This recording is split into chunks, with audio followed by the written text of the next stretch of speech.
Nara's phone rang continuously as Tyler turned the ignition key and started the car. With a sigh of frustration, she glanced at the screen. It was Andrew. Her face tightened and she muttered, "What does he want this time?" Reluctantly, she picked up the call. "Hello," she said, bringing the phone to her ear. "Didn't you see me? I was waving at you a few minutes ago." Andrew's voice came through immediately, his tone slightly accusatory. Nara sighed again, her irritation rising. "Why are you calling, Andrew?" Her voice was cold, making no effort to hide her annoyance. Andrew hesitated, clearly taken aback by her tone. The weight of her question hung in the air for a moment before he responded. "Well, I'm following your car. Pull over, let's talk." Her eyes widened in shock. She turned in her seat and looked out the back window. Sure enough, there was his car, trailing closely behind them. "Are you serious right now? Why would you even think of doing that?" she demanded angrily. His voice remained calm, ignoring her anger. "Pull the car over, Nara, or I'll follow you home." She sighed deeply, frustrated and unsure of what to do. Turning her attention back to the road, she glanced at Tyler who, though focused on driving, had been stealing occasional glances at her in the rearview mirror, clearly aware of her growing discomfort as she spoke to someone he was not sure of the identity on the phone. "Is everything all right, ma'am?"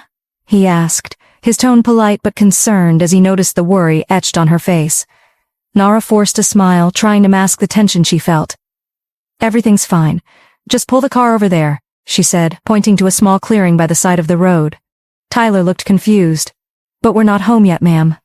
"I know," she said, her voice firmer this time. "I need to meet someone. Just pull over." Though still unsure, Tyler nodded and complied. He carefully pulled the car to the side of the road, bringing it to a smooth stop. After switching off the ignition, he reached for the door handle, preparing to step out and open the door for her. "Don't worry," Nara said quickly, stopping him. "I'll be fine on my own. Just wait here for me. I won't be long." He nodded and sat back in his seat.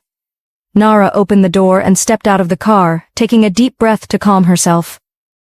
She had a lot going through her mind. This was actually the wrong time for Andrew to request to even see her. Andrew had parked a few meters behind the car. The moment he saw Nara step out, he hurriedly got out of his own vehicle and rushed toward her.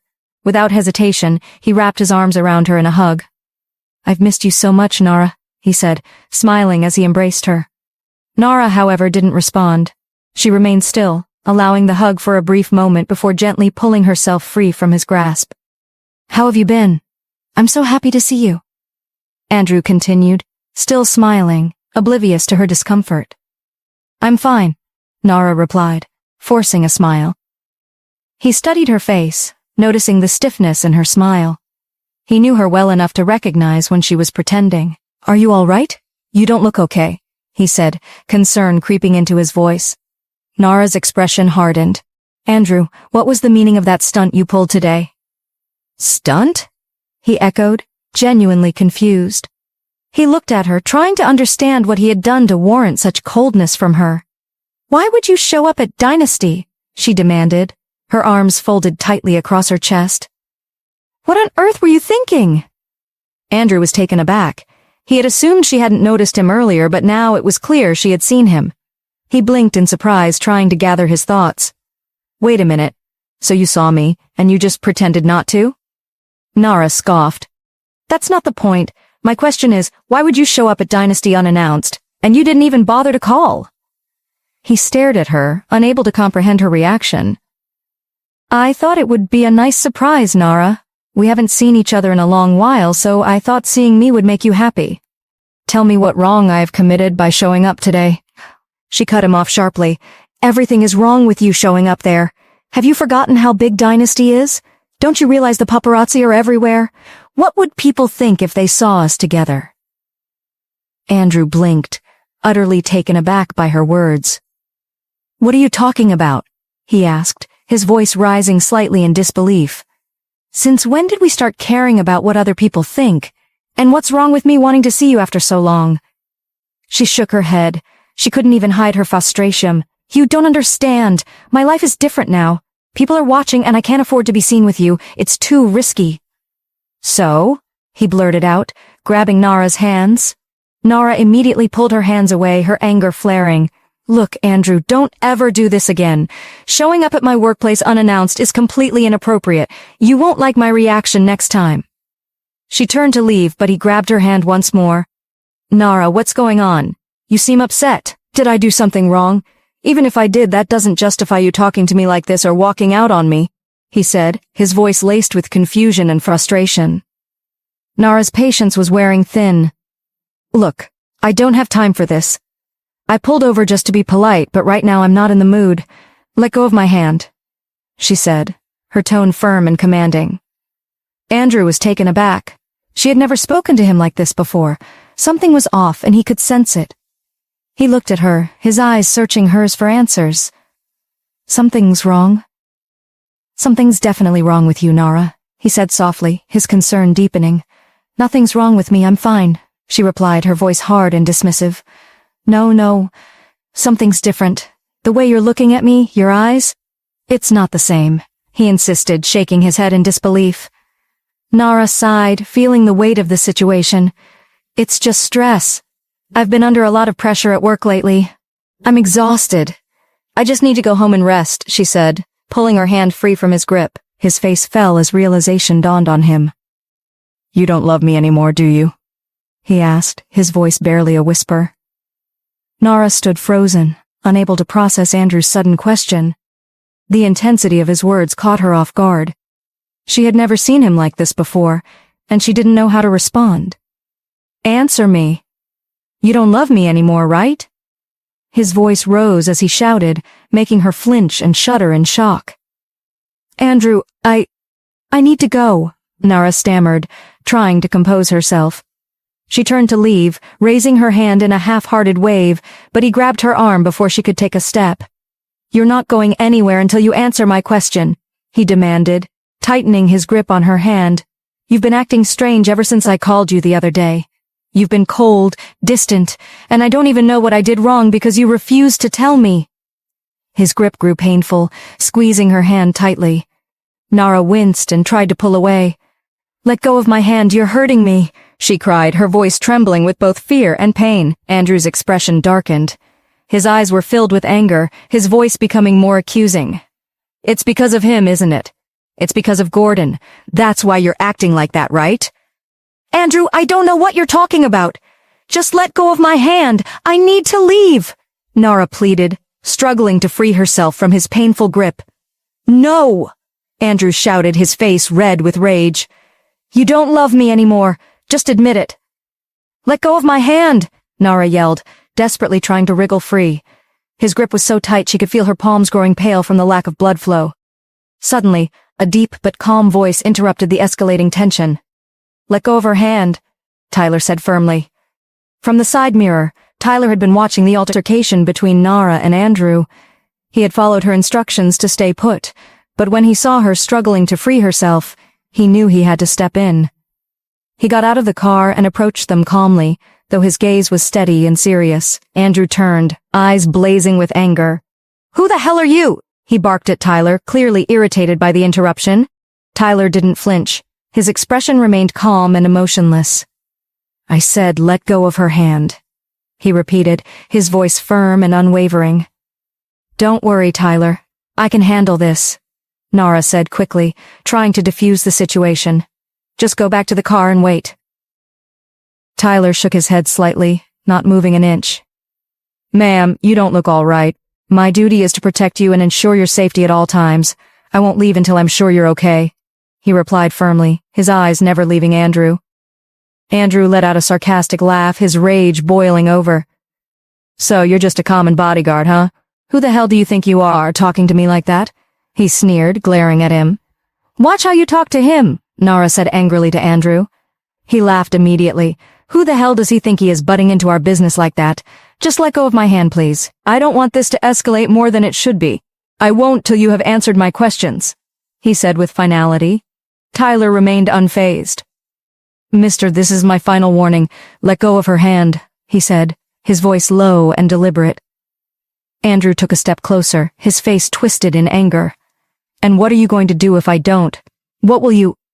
Before he could finish his sentence, Tyler threw a swift, powerful punch that landed squarely on his face. The force of the blow sent him sprawling to the ground, clutching his face in pain.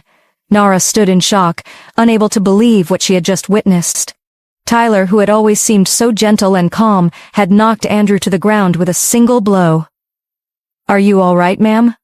Tyler asked her, his voice softening as he turned his attention back to her. He ignored Andrew, who lay groaning on the ground, still clutching his face. I'm fine," Nara managed to say, though she was still taken aback by what Tyler happened to. She looked at Tyler in awe. She had never seen this side of him before, calm, composed, yet undeniably capable of protecting her when needed. Tyler nodded, his expression softening slightly. "Good. We should get you out of here," he said, gesturing toward the car. She glanced down at Andrew, who was still writhing in pain on the ground. She felt a pang of guilt, but she knew she had to leave. This confrontation had already gone too far. She quickly followed Tyler, who had led the way to the car. He opened the car door for her, and she quickly stepped inside. He returned to the driver's seat, and after one last glance at Andrew, who was now struggling to stand, he started the car and drove away.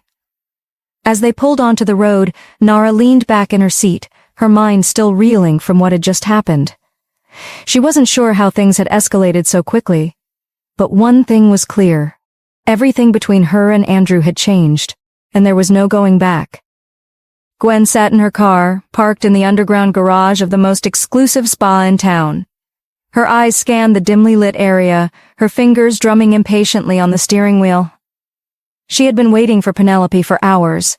Prior to this, she had hired someone to track Penelope's every move, and after some careful observation, she discovered that Penelope had a regular habit of visiting the spa every weekend. Today, she had decided it was time for a confrontation.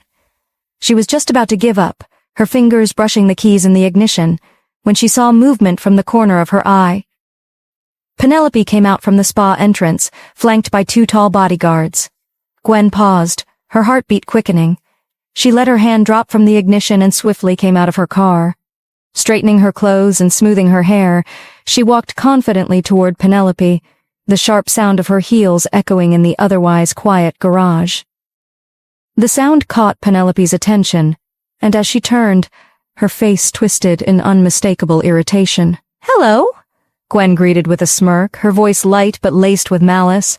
Penelope's eyes narrowed as she glanced at her up and down. She could not hide her irritation.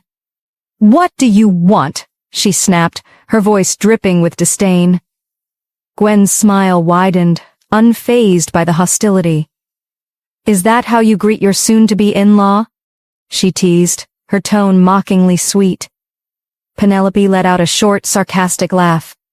"You're hilarious," she said, waving a dismissive hand as she turned to one of the bodyguards who was holding open the car door for her, but Gwen wasn't done yet. "Can I have a word with you?" she asked, her voice steady, ignoring her sarcastic jab. Penelope froze mid-step, then slowly turned to face her again. "I don't have the time or the energy to engage in whatever nonsense you're about to bring up. As you can see, I'm on my way out," she said, her patience clearly wearing thin.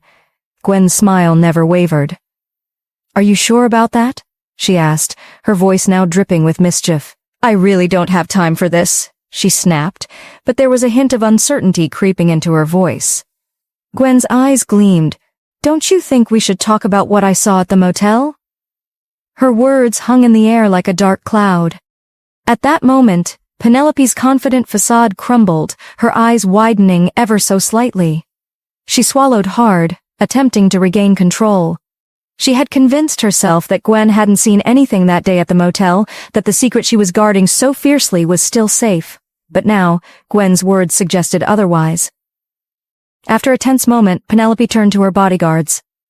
"Wait here, I'll be back shortly," she said, her voice uncharacteristically calm. The bodyguards exchanged a brief glance but remained silent, nodding as they stepped aside. Penelope, hesitant but resolute, began walking toward a more secluded area of the garage, her heels tapping the ground at a much quieter pace now. Gwen watched with satisfaction, her grin widening. She had gotten exactly the reaction she had anticipated. She followed closely behind Penelope, her mind already working through how she would play the next few minutes. Penelope stopped abruptly once they were far enough from her bodyguards and spun around to face Gwen. "All right, what is it you want to discuss?" she asked sharply, folding her arms across her chest. Gwen smiled, clearly savoring the moment. "Now that I've got your attention," she began, "let's talk about the wedding." Penelope's expression twisted into one of disbelief. "You must be out of your mind. What wedding are you talking about?" "The wedding between our children, of course," Gwen replied with a calmness that only fueled her anger. Penelope laughed, a cold, mocking sound. "There will be no wedding. You better get that delusional thought out of your head right now." Gwen's smile faltered slightly. "What do you mean by that?" Penelope took a step closer, her voice dripping with contempt. "How on earth did you think I would allow my son to marry that ill-mannered daughter of yours? Do you think I'd stand by and let that happen?" Gwen's eyes flashed with anger. "You dare call my daughter ill-mannered? Have you taken a good look at yourself? Or that spoiled brat you call a son?" "Don't you dare!" Penelope shouted, her voice sharp and full of reprimand. But Gwen didn't back down. She stepped forward, her gaze locked on Penelope's. "Oh, please! You think I'm afraid of you? Just because you're the wife of Jacob Antonov doesn't make you any more important than the rest of us. Let me warn you, this had better be the last time you raise your voice at me, or I'll teach you a lesson you won't forget." Penelope was momentarily stunned by Gwen's boldness. No one spoke to her like that, but here was Gwen, standing toe-to-toe with her, completely unshaken. Her mind raced, trying to comprehend where she had suddenly found this audacity. Regaining her composure, she sneered. "Now I see where your daughter gets it from. Like mother, like daughter. You think you can scheme your way into the Antonov family and reap where you haven't sown? It won't work. You think you know what it means to be an Antonov, don't you? Well, newsflash, over my dead body will I let your daughter marry my son." She practically spat the words, her rage boiling over. Gwen, instead of being offended, burst into laughter. Her laugh echoed through the garage, loud and mocking. Penelope's face twisted in confusion. This wasn't the reaction she expected. "What's so funny?" Penelope demanded, her irritation growing by the second. Gwen wiped away a tear from the corner of her eye, still chuckling.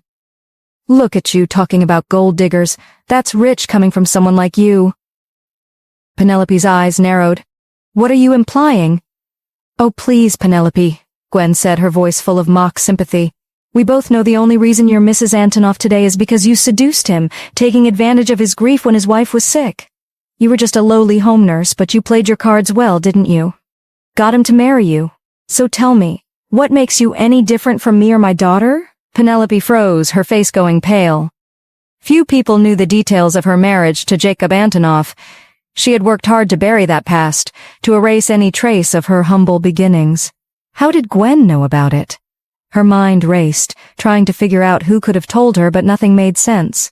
She stood there, dumbfounded, as Gwen continued. "You see, Penelope, you and I aren't so different after all. You wanted the Antonov name and power, and you found a way to get it. So don't stand there acting all high and mighty, pretending you're above it. I know exactly how you played your cards." Penelope's throat tightened, but she wasn't about to let her see how much the words had stung. "That's enough," she said through clenched teeth. "You don't know anything about me." "Oh, I know more than you think," Gwen replied, stepping even closer. "So here's how this is going to work. You're going to stop interfering with our children's relationship, and you're going to let that wedding happen. Because if you don't, you won't like the consequence that would follow." She smiled sweetly. "So, do we have an understanding?" Penelope said nothing. Gwen smiled triumphantly.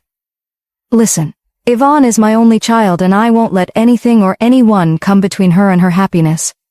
She wants to marry Briston, and so it shall be. Even if I have to pull down the entire sky to make it happen, I would. So, you had better accept the wedding date or else— Or else what?" Penelope cut in sharply, her voice filled with venom. Gwen blinked, momentarily thrown off by the sudden aggression. "What would you do?" Penelope continued, stepping closer. "You seem to have forgotten who you're talking to. Look around. There's no one here except us and my bodyguards. Don't you think I could end your life right now if I wanted to? You'd better rethink your threats and walk back to wherever you came from. Or else." She turned to leave, but paused, glancing back at Gwen with a cold smirk. "Oh, and before I forget, I heard about your husband's company." Gwen's face paled. She had worked tirelessly to keep the issues at her husband's company out of the public eye. The financial troubles were a closely guarded secret, or so she had thought. How could Penelope know? "You look surprised," Penelope continued, satisfaction gleaming in her eyes. "Did you think you'd hidden it that well? As they say, nothing stays buried forever. I know why you're so desperate for this marriage. You think Bristol will save your husband's failing company, don't you? Well, like I said before, over my dead body will I let that happen." Gwen clenched her fists, her nails digging into her palms. Rage bubbled up inside her. There was nothing she hated more than someone throwing her problems back in her face. She had approached Penelope with the hope that a civil conversation might resolve the matter, but her harsh words had made it clear there would be no peaceful resolution. Taking a deep breath, she decided it was time to play her trump card. She had hoped to avoid using it, but Penelope left her no choice. Penelope might have power, but she had something far more valuable, a secret that could ruin her. "Wouldn't you like to ask me what I meant when I mentioned what I saw at the motel?" she asked, her tone light but laced with menace. Penelope's smile vanished instantly, her confidence faltering. "What do you mean by that?" Gwen's smile widened. "The man I saw you with. I know for a fact that the two of you are having an affair." Penelope felt a lump form in her throat. Her palms grew clammy, but she forced herself to stay composed. She couldn't show weakness now. "Do you have any evidence to back up such outrageous claims?" she retorted, trying to keep her voice steady. Gwen didn't flinch. "Shouldn't you be more concerned about how I found out in the first place? If it was this easy for me, just imagine how much longer before Jacob does." Penelope's throat tightened further, and for a brief moment she struggled to breathe. She said nothing, watching Gwen's every move, her mind scrambling for a response. Gwen, sensing the shift in Penelope's demeanor, reached into her bag and pulled out an envelope. "Here," she said, handing it over. Penelope hesitated before taking it, her hands trembling slightly. "You wanted evidence, didn't you? I hope this is to your liking," Gwen said smugly. Then she added with a smirk, "Oh, and about that over my dead body bit, you might want to start digging your grave now." With that, she turned and walked away, her laughter echoing through the garage as she made her way back to her car. Penelope stood rooted to the spot, still processing the weight of her words. Once Gwen was gone, she took a deep breath and slowly opened the envelope. Inside were several photographs. As she pulled them out and examined them, her stomach sank. The pictures showed her and Peter, clear as day, leaving the motel together, entering the building, walking side by side. Each image was damning, the kind of evidence that could destroy everything she had built with Jacob. Her heart pounded in her chest as the full gravity of the situation settled in. If Jacob were to see these, she didn't even want to imagine the outcome. For the first time, real fear gripped her. She had thought she could control everything, her life, her marriage, her son's future. But now, with these pictures in Gwen's possession, she realized just how deep a hole she was in. She was in a mess, and there was no easy way out. Nara sat in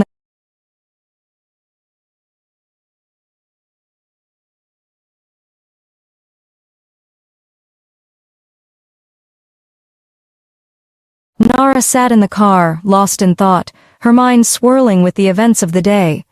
She couldn't stop thinking about what had transpired between her and Andrew. The look in his eyes haunted her, the wild, unpredictable expression that she doubted she would ever forget. As vivid as it was unsettling, it had been the last thing she saw before Tyler's punch sent him crashing to the ground. For a brief moment she had felt scared, her heart tightening with concern. But that fear had quickly morphed into something else, a strange sense of joy, even relief. Tyler, who had been glancing at her through the rearview mirror, finally broke the silence. "I'm sorry about what happened today, ma'am," he said softly, his eyes trained on the road ahead. Nara looked up and offered a small smile. "You don't need to apologize. You did what you had to do. I won't hold it against you." Her voice was calm, though her thoughts were still racing. "In fact," she added after a pause, "I should be thanking you. I don't know what I would have done if you hadn't shown up when you did. You saved me from a situation I didn't want to be in. Tyler shook his head, still focused on driving. I was just doing my job, ma'am. My job is to protect you and keep you safe.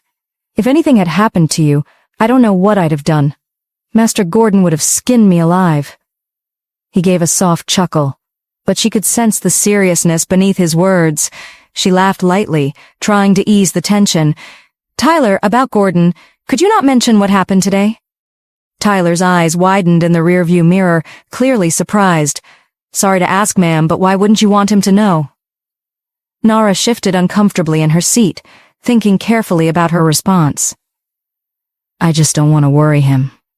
He has enough on his plate right now. There's no need to add this to his concerns. It's over now, and I'd prefer to leave it at that. Oh, all right, ma'am. If that's what you want, Tyler replied. Though he still looked a bit uncertain, Nara nodded, grateful that he didn't press the issue further. She didn't want to tell Gordon about Andrew, not now. She didn't want him to know that she had been meeting Andrew behind his back. Worse, she didn't want Gordon to find out that Andrew had almost hurt her. She knew how overprotective he could be, and the mere thought of him hearing that Andrew had tried to hurt her would send him into a frenzy. And besides, she wanted to let sleeping dogs lie, she thought. The car sped smoothly along the road and she tried to calm the jumble of emotions inside her. Amid the turmoil of the day, she had almost forgotten about her victory at the rehearsal earlier. What was supposed to be a triumphant moment, a day of celebration for the progress she had made, had been overshadowed by the unexpected confrontation with Andrew. She had entered the day with such high hopes, but now it seemed like everything had gone wrong, except for that brief shining moment on stage. At least that had gone well. As they neared the mansion, its towering structure came into view. She breathed a sigh of relief. Finally, she was home. As soon as Tyler parked the car in the mansion's driveway, she quickly got out before he could come around to open the door for her. Her eyes swept across the parking lot, and she smiled when she saw that all the cars were still there. That could only mean one thing. Gordon was home. Without wasting any time, she hurried toward the entrance, nearly colliding with Mel, who was carrying a big stack of towels that obscured her face. The pile teetered dangerously, and for a moment, Nara thought the girl might drop them. Oh my God, are you okay? Nara exclaimed, her voice full of concern. Mel, wide-eyed from the near mishap, quickly nodded. Yes, ma'am, she replied softly. Nara let out a relieved sigh. Where's Gordon? She asked. Sir just arrived a few minutes ago, Mel said. I think he's in his room. Thanks, Mel. Nara smiled at her before turning and heading straight for the staircase. Her heart raced as she climbed the stairs and made her way to Gordon's room. She knocked and his deep, familiar voice called out from inside. Who is it? It's me, she said softly. Come in, he replied almost immediately. She opened the door and stepped inside to find him standing near the bed. His face lit up when he saw her. Nara, you're back, he said, walking toward her with a smile. I just got in a few minutes ago, she replied, smiling as well. Gordon's eyes sparkled with anticipation. So, how did it go? Did you do well? Nara felt a warm rush of pride as she thought back to the rehearsal. I did absolutely well, she said, her smile growing wider. You should have seen the looks on their faces. Even Vanessa couldn't stop smiling at me. Right now, I feel fulfilled. She exhaled deeply, releasing some of the tension that had been building over the past few days. Gordon chuckled softly. He loved seeing her happy, especially after all the long nights of rehearsing and the pressure she had been under. The past few weeks had been exhausting, but seeing her glowing now made it all worthwhile. He was about to congratulate her again when he noticed her expression shift. The smile she wore moments earlier began to fade, and concern clouded her face. What's wrong? He asked, immediately attuned to the change. You don't look as excited as I thought you'd be. Nara hesitated, unsure how to broach the topic that had been weighing on her mind. She had been rehearsing this conversation in her head for hours, but now that she stood before him, she found herself at a loss for words. I need to ask you something, she said, her voice quieter than before. Gordon's brow furrowed. He hadn't expected this shift in tone, and the seriousness in her eyes told him that whatever she was about to say was important. Go on, I'm listening, he said, his voice gentle but curious. Nara took a deep breath, steadying herself. Does your family have anything to do with Dynasty? She asked, her gaze locked on his. The moment the words left her lips, Gordon's expression changed. His eyes darkened, and she saw a flash of something. Guilt, perhaps, or maybe fear. His jaw clenched, and for a split second he didn't speak. Nara felt her heart drop into her stomach. His reaction told her everything she needed to know even before he said a word. Who told you about that? He asked, his voice sharp and defensive. Nara's breath caught in her throat. She hadn't expected him to confirm it so quickly. So it's true, she whispered, the weight of the revelation settling over her. Your family is the biggest shareholder in Dynasty. Gordon ran a hand through his hair, his eyes avoiding hers for a moment. It's complicated, Nara, he began, his tone softening as he realized there was no way around this conversation now. Yes, my family holds significant shares in Dynasty, but it's not what you think. Oh my God! She cried out. I can explain, Gordon said quickly, his voice thick with desperation. Nara shook her head slowly, disbelief washing over her. Wait a minute, does that mean I only got into Dynasty because of your family? It wasn't me, it was all them? Her voice cracked as she spoke. Nara, calm down. This is just a misunderstanding. Let me explain. Explain what? She shot back, her voice rising. That you kept me in the dark this whole time? That you let me believe I got in on my own, that I earned my place? No wonder I got special treatment on the first day. Her eyes blazed with anger, the betrayal settling deeper into her heart. Gordon stepped forward, trying to take her hands. Please, just let me explain. He pleaded, his voice soft, almost begging. But she pulled her hands away from him, her movements sharp with fury. Do you know what I hate most? Secrets. I hate when things are kept from me, especially things that affect me this deeply. Do you have any idea what the girls at the agency say about me? And I've been busy defending myself, thinking they were just being petty. But they were right all along. Her voice was shaking with anger, her words cutting deep. I hate shortcuts, Gordon. I work hard to get where I want to be. The least you could have done was tell me. Why keep me in the dark like this? Gordon's face crumpled in regret. I didn't know how to tell you, he admitted quietly.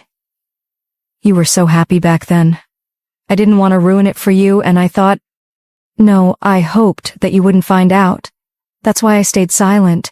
I'm so sorry, Nara. Truly, I am. His sincerity was clear, but the hurt ran too deep. He reached for her hand again, but she swatted it away, and in the process, his arm knocked against a flower vase sitting on the table. The vase tumbled and shattered on the floor, shards scattering across the room. Oh my God, are you hurt? Nara exclaimed, her anger momentarily giving way to concern. She rushed toward him, her eyes wide with worry. She hadn't meant to push him that hard. It's fine. It's just a scratch, Gordon said, examining the small cut on his hand from the broken glass. No, it isn't fine. That's more than just a scratch, she replied, panic in her voice. Do you have a first aid kit in here? She asked, scanning the room. Yes, in the drawer over there, he replied, pointing weakly toward a nearby dresser. Nara hurried to the drawer and pulled it open. But instead of finding the first aid kit, her eyes fell on something else. A transparent file with her name and Gordon's. Frowning in confusion, she slowly lifted it out. Gordon, still preoccupied with his cut, didn't notice. As she opened the file, her heart skipped a beat. Inside was a document. It was her marriage contract. Her eyes scanned the page, disbelief surging through her. She kept rifling through the file and found something even more shocking. A picture of her and Gordon, younger, standing together in what looked like a church. They were smiling, arm in arm, and she looked so much younger in the photo. Her mind raced as the pieces began to fall into place. She stared at the picture, her fingers trembling, and then suddenly it all came flooding back to her, memories that had buried deep, memories of their wedding. The realization hit her like a freight train. As she stood there in shock, a piece of paper slipped out of the file and fluttered to the floor. Bending down, she picked it up. It was a plane ticket. Gordon's plane ticket, scheduled for 2 weeks from now. One way. Out of the country. Her breath caught in her throat. He was planning to leave her. At that moment, Gordon looked up and saw her holding the file. His face turned pale and for a second he seemed frozen in place. The file. He had been holding it when she knocked on the door earlier. In his haste to answer, he had forgotten to put it back in the safe. "Nara," he began, but the words caught in his throat. Her face was a mix of anger and devastation, and he knew there was no easy way out of this.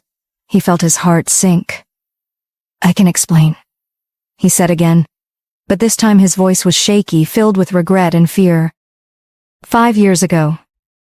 Nara sat in the waiting room of a big luxury clothing brand in Hawaii, her nerves tingling with both excitement and apprehension. It was her first call for a modeling gig since she'd started her career, a moment she'd been dreaming of for years. Yet, here she was, sitting on an elegant leather couch, continuously checking her watch as the hours ticked by. She had been waiting for over 5 hours, and still, no one had called her in. Aside from the receptionist who had barely glanced at her and offered a seat when she arrived, no one had spoken to her. Her stomach growled in protest. She hadn't had anything substantial to eat since she landed in Hawaii, too nervous to think about food. At first, she thought this might be a test of her patience, a way to see if she could endure long waits like a true professional. But now her patience was wearing thin. She shifted in her seat, yawning loudly, unable to suppress the exhaustion creeping in. Nara decided she couldn't stay quiet any longer. She stood up and walked over to the receptionist. She arranged the way her words would come out in her mind. She didn't want to come across as rude, but she also couldn't just sit there forever. "Excuse me, ma'am," she said softly, hoping to keep the frustration out of her voice. "When will your boss be able to see me? I've been waiting for over 5 hours now and no one has said anything." The receptionist barely glanced up from her computer, her face impassive. "You'll go in when I tell you to," she said curtly. "For now, sit down and wait." Nara hesitated. "But—" The receptionist cut her off with a sharp glare. "What's wrong with all these rookie models, huh? Don't you know how to wait? If you're tired of waiting, you can pick up your things and leave." Nara felt a sting of shock at the woman's harsh tone. She hadn't expected to be treated like this, especially by someone working at such a prestigious brand. Her first instinct was to snap back, to tell the woman exactly how she felt about her rude behavior, but she swallowed the words. She didn't want to ruin her chances by creating a scene. Instead, she took a deep breath, clenched her fists at her sides, and forced herself to walk back to her seat. She closed her eyes, trying to calm her nerves. Maybe this was just part of the industry, another hurdle to overcome on her way to success. But her hunger gnawed at her, and her frustration simmered just below the surface. Suddenly, the phone on the receptionist's desk rang, breaking the tense silence. Nara's eyes snapped open as the receptionist picked up the receiver. After a brief conversation, she hung up and turned her attention back to her. "Hey you," she said with a dismissive wave. "You can go in now." Nara stood up immediately, brushing off her skirt and adjusting her top to make sure everything was in place. Her heart was racing, but she maintained her composure. "Thank you," she muttered to the receptionist, who didn't even glance in her direction, let alone return the courtesy. Not that it mattered. Nara couldn't care less if the receptionist acknowledged her or not. Her focus now was on the opportunity in front of her.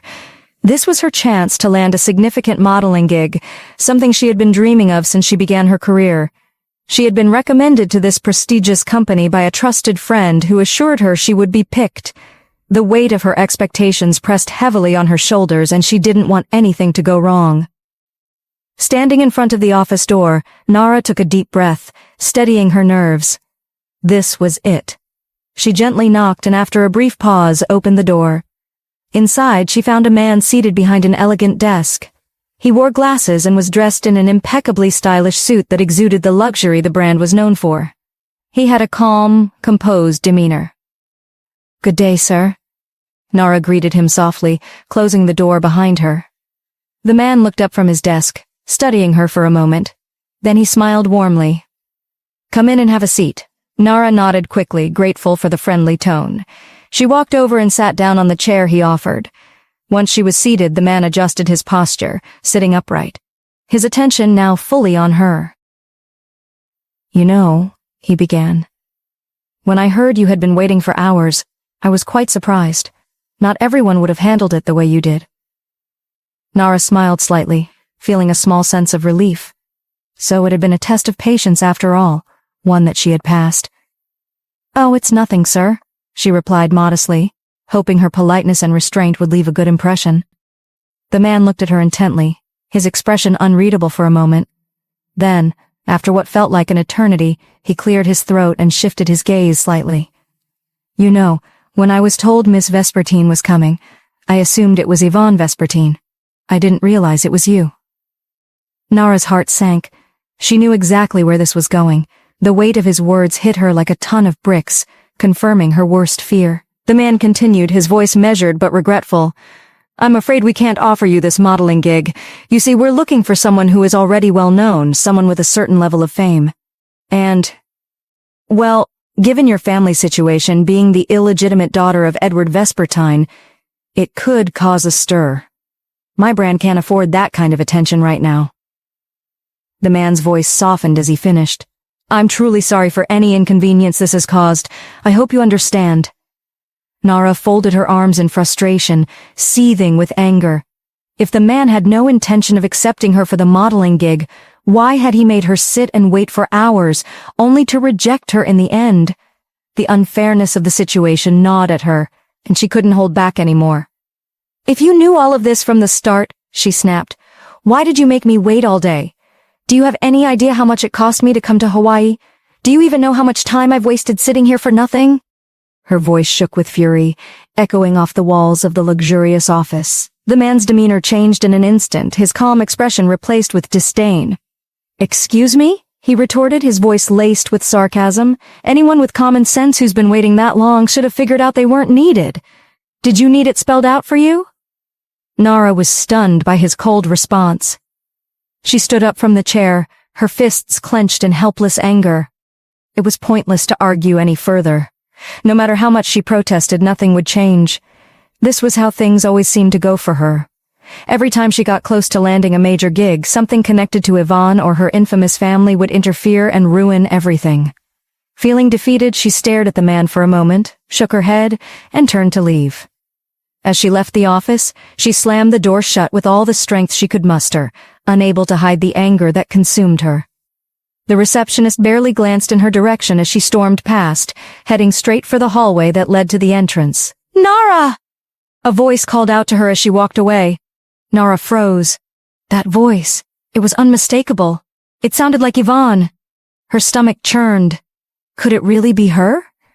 She shook her head, dismissing the thought. What would Yvonne be doing in Hawaii, of all places? She was just imagining things, she told herself. Still, she quickened her pace, desperate to get out of the building and away from the crushing disappointment. "Nara!" The voice called again, louder this time. Reluctantly, Nara turned around and her heart dropped. Yvonne was standing in front of her, a sly, mischievous smile on her face. The sight of her twisted her stomach in knots. Why was Yvonne here? Was she following her? Stalking her?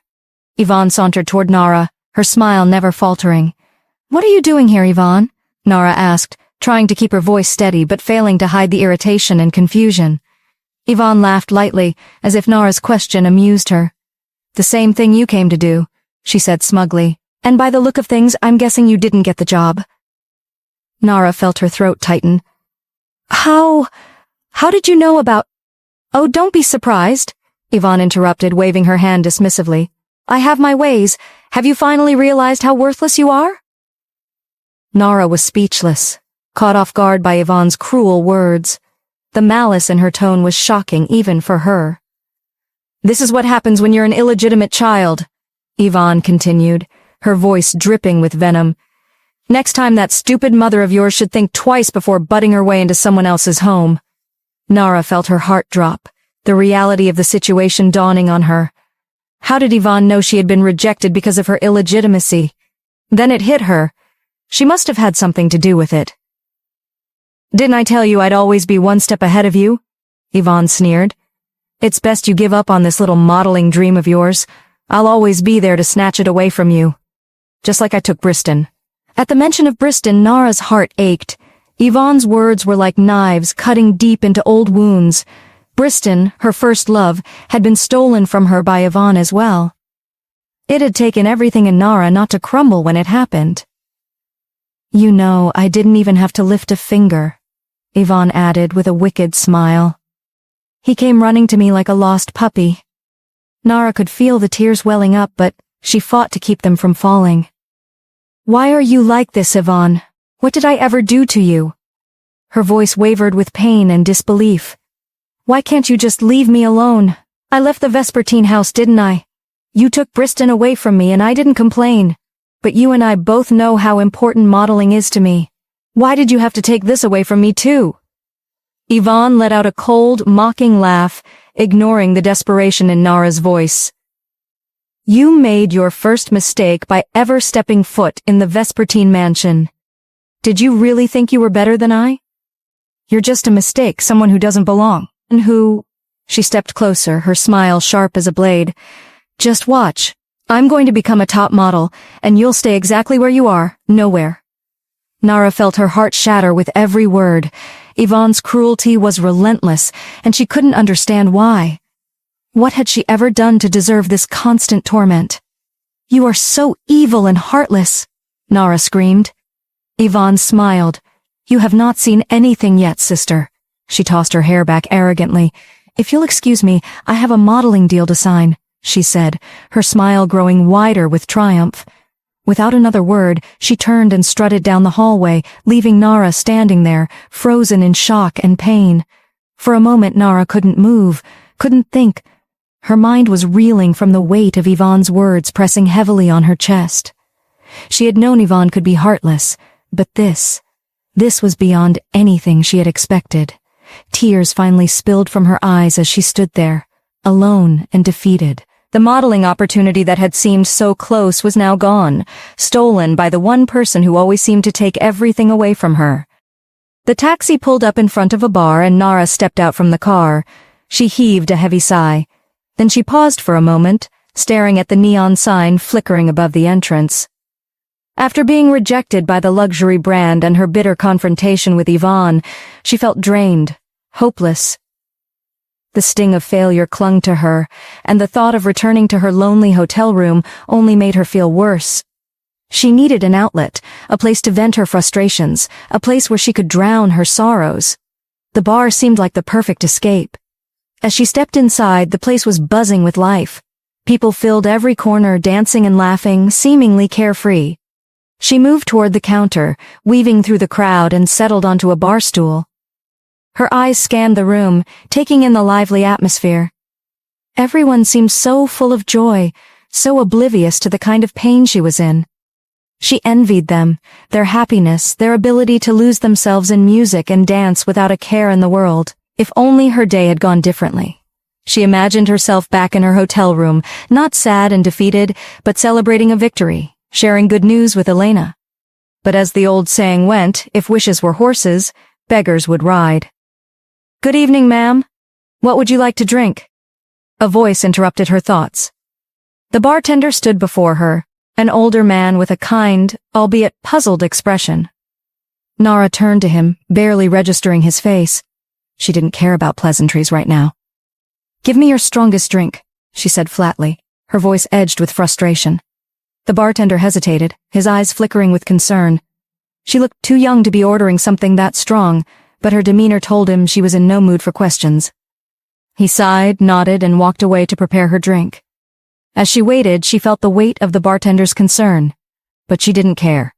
Yes, she was young, but that didn't mean she wasn't carrying a world of pain. She needed the alcohol to numb her mind, to quiet the racing thoughts that threatened to consume her. She could feel the emotions bubbling up inside, threatening to spill over if she didn't find a way to silence them. The bartender returned, placing a bottle of gin in front of her. Your order, ma'am, he said. But she barely acknowledged him. Without hesitation, she uncorked the bottle and poured herself a glass, downing it in one swift motion. The burn of the alcohol was sharp and immediate, but she welcomed it. Anything was better than the ache in her chest. She poured another, then another. Soon, the first bottle was empty. She waved the bartender over and asked for another, then another. In what felt like mere minutes, she had drained 4 bottles of gin. The alcohol dulled her senses, but the pain remained, hovering just below the surface. She felt the room start to spin, but she kept drinking, desperate to numb herself completely. The bartender stood quietly in the corner, watching her drain bottle after bottle, shaking his head with concern. Only someone who's been through a lot would drink like that, he muttered to himself.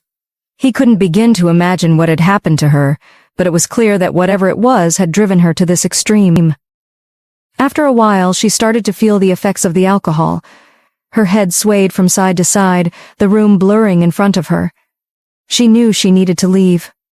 Summoning whatever strength she had left, she signaled for the bartender to come over so she could settle the bill. "Here, keep the change," she said, her words slightly slurred as she handed him the money.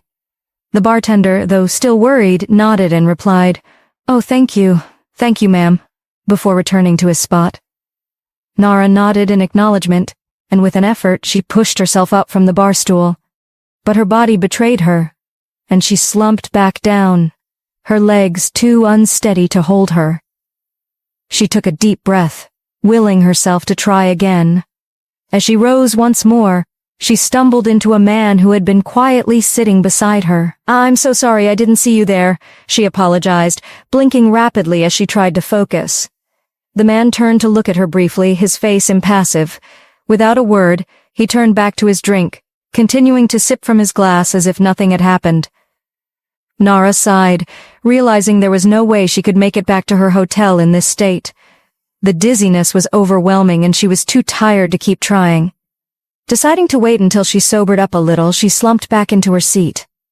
Her head felt heavy, and after a few moments, she laid it down on the table, facing the man she had bumped into.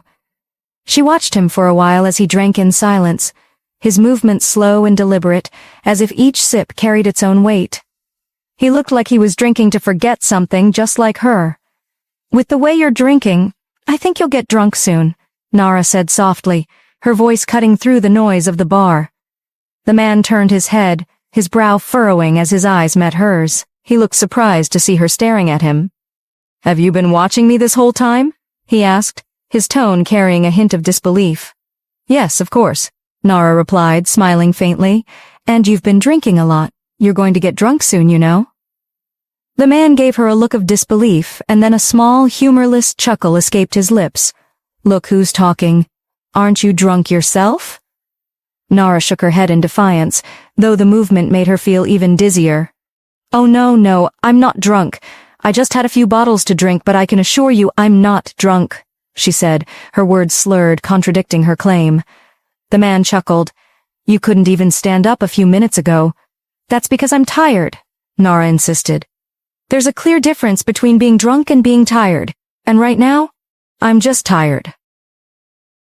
He burst into hearty laughter, the sound echoing through the bar. He laughed so hard, especially as he looked at her innocent face, that he couldn't stop himself. Nara, perplexed, stared at him. She couldn't understand what was so funny. "What's so funny? Did I say something amusing?" she asked, her voice genuinely curious. He shook his head, still smiling, and sighed. He wasn't sure why he was even talking to her. Normally, after the kind of day he'd had, he wouldn't bother with anyone, but there was something about her, something in the innocence of her eyes that drew him in. It made him want to stay and talk, even if he didn't fully understand why. "It seems like you're not from around here," he remarked, tilting his head. Nara shook her head. "No, I'm not. I came to Hawaii for a job opportunity, but I didn't even get it," she said, sighing deeply. He smiled, a soft, understanding smile. He didn't know why, but he found himself interested in her story, in her. At the very least, hearing about someone else's troubles distracted him from his own. "Tell me about it," the man said enthusiastically, leaning in a little closer. Nara smiled, surprised by how easily she found herself opening up to a stranger. Somehow she didn't feel wrong about it. In fact, she felt connected to the man sitting beside her. "I was rejected because I'm the illegitimate daughter of my father," she began, her voice soft. "But that's not the real reason.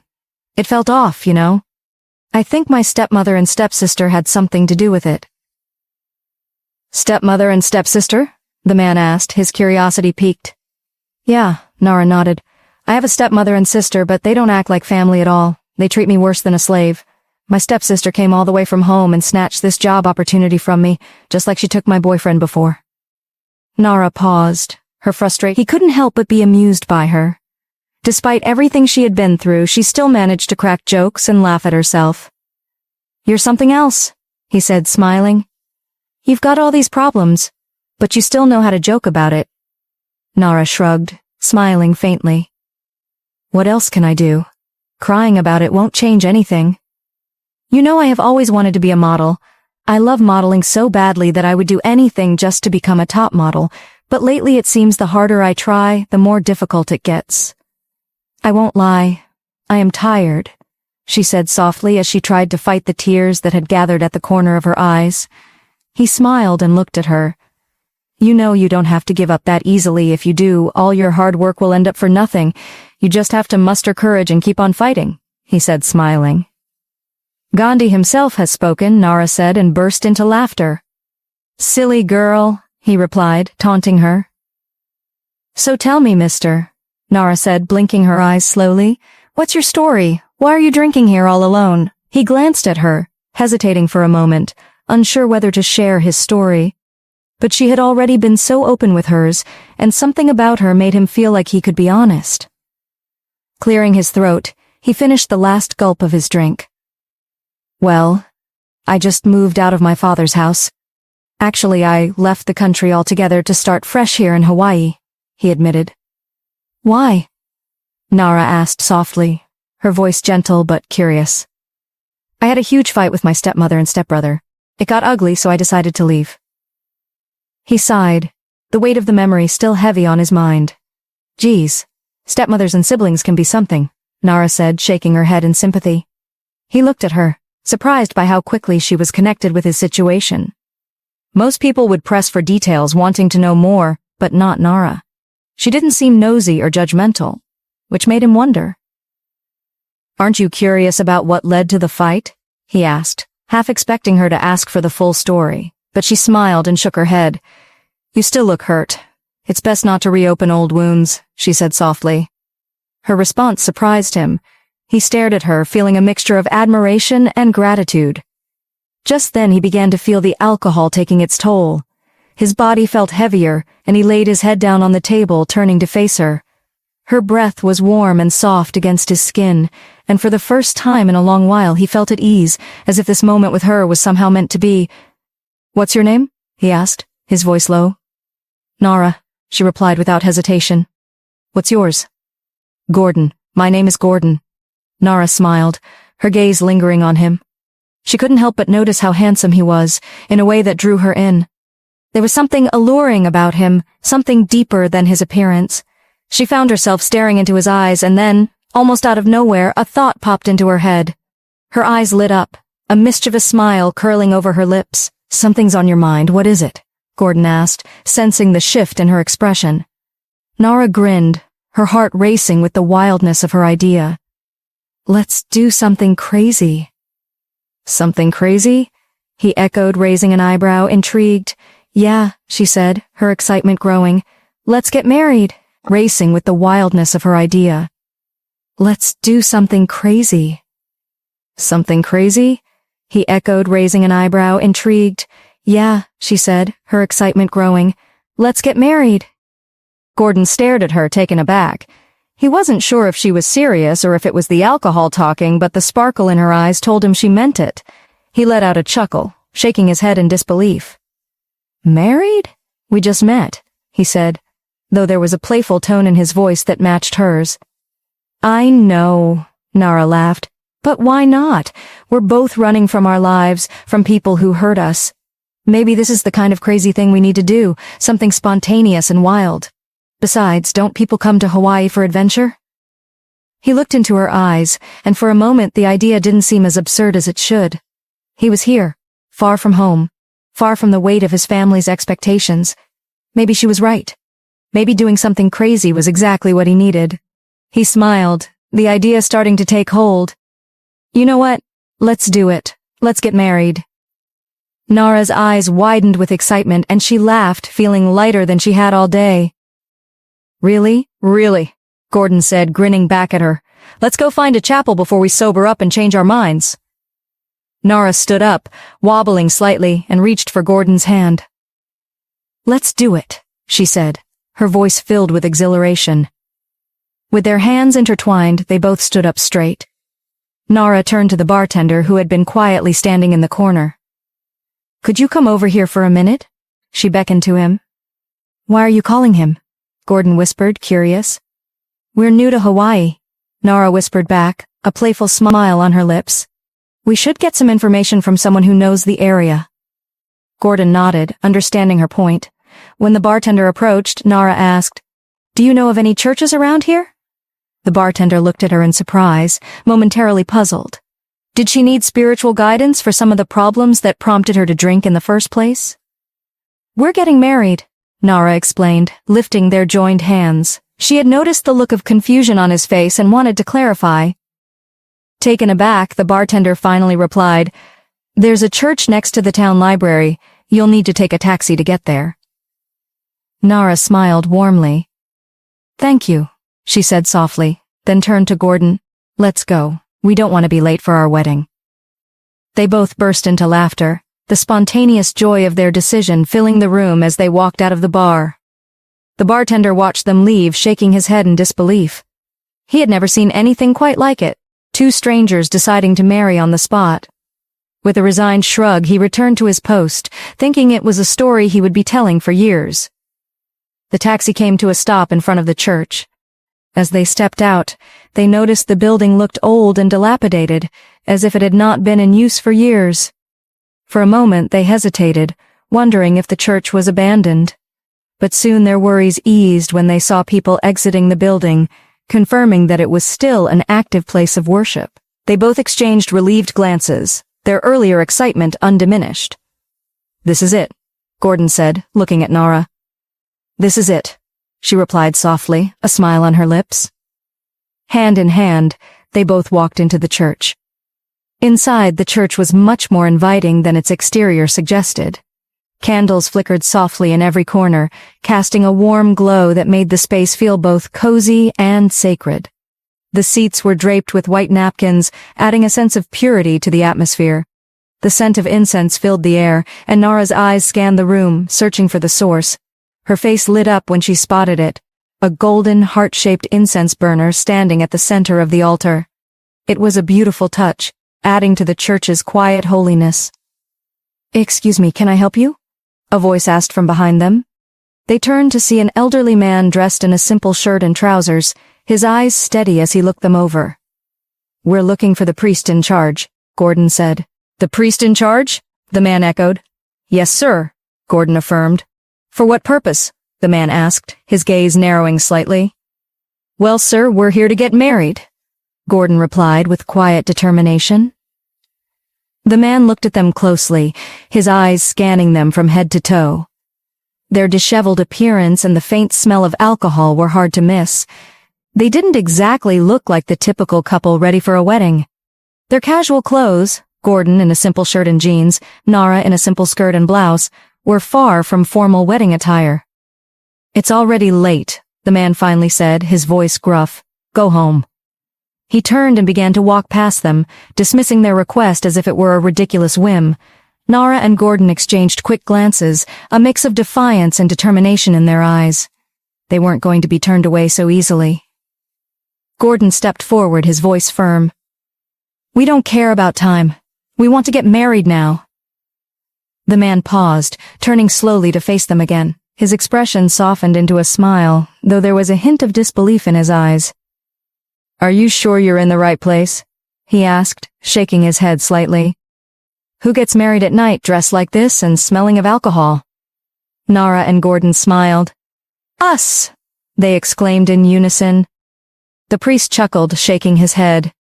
"Seems like you're running away from your families. Let me guess, they didn't approve of the union?" Nara laughed, shaking her head. "Oh no, far from that, it's just a long story." The priest sighed, then turned back to the altar, picking up the incense burner from its stand. "Do you have your rings?" he asked, looking back at them.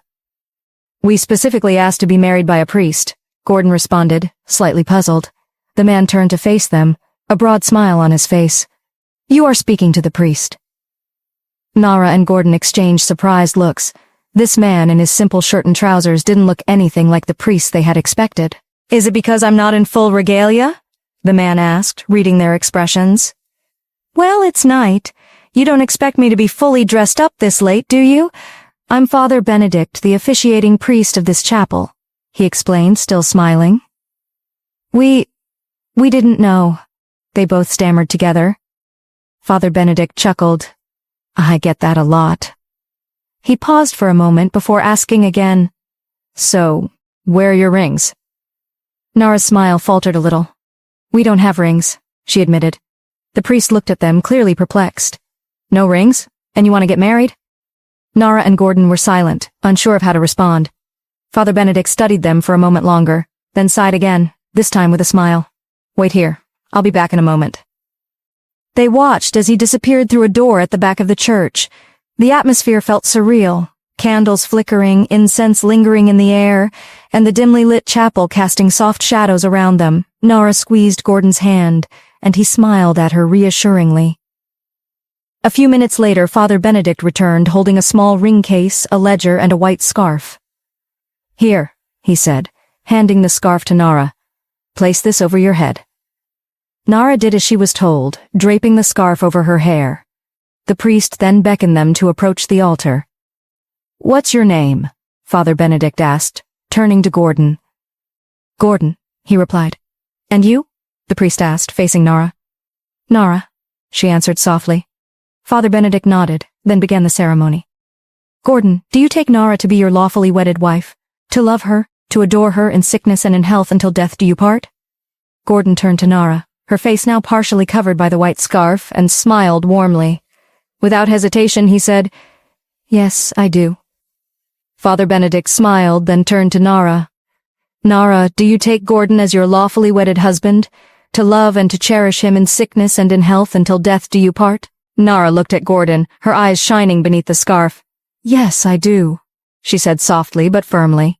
The priest nodded in approval, his expression pleased. He then opened the small ring case and handed a ring to each of them.